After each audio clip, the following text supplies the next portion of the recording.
Des opposants à la réélection de Paul Biya arrêtés à l'ouest du Cameroun à Nice et 6 mois au Cameroun, la contestation ne faiblit pas à quelques heures de la prestation de serment de Paul Biya, prévue mardi 6 novembre.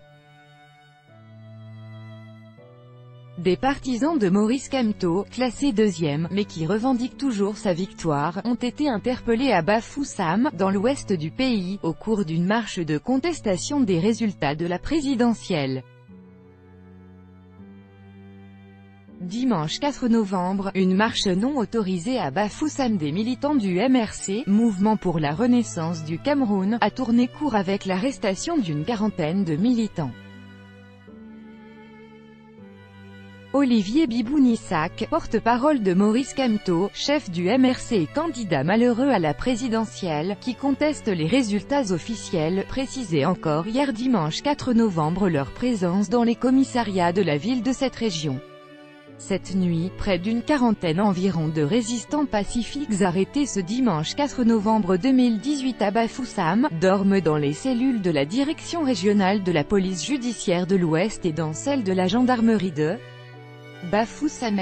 LAF, capture d'écran Maurice Kamto. Ces manifestants sont accusés d'avoir bravé l'interdiction de l'autorité administrative, d'avoir troublé l'ordre et d'avoir incité à la révolte, alors que la manifestation avait été interdite par les autorités locales. Des militants du même parti politique ont été arrêtés, puis relâchés à Douala et à Yaoundé à l'occasion des marches de protestation. Ces actions s'inscrivent dans le cadre d'un programme de résistance lancé par Maurice Kamto. Dans une allocution vidéo, le 2 novembre dernier, le candidat malheureux à cette élection continuait d'appeler ses partisans à la résistance pacifique.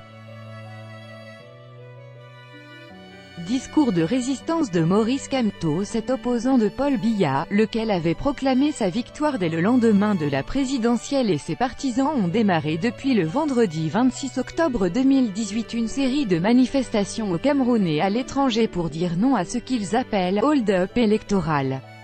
Le climat sociopolitique demeure donc toujours tendu dans le pays, alors que Paul Biya, 85 ans, s'apprête à prêter serment ce mardi 6 novembre pour un 7e mandat. Un événement doublé du 36e anniversaire de son accession au pouvoir, le 6 novembre 1982.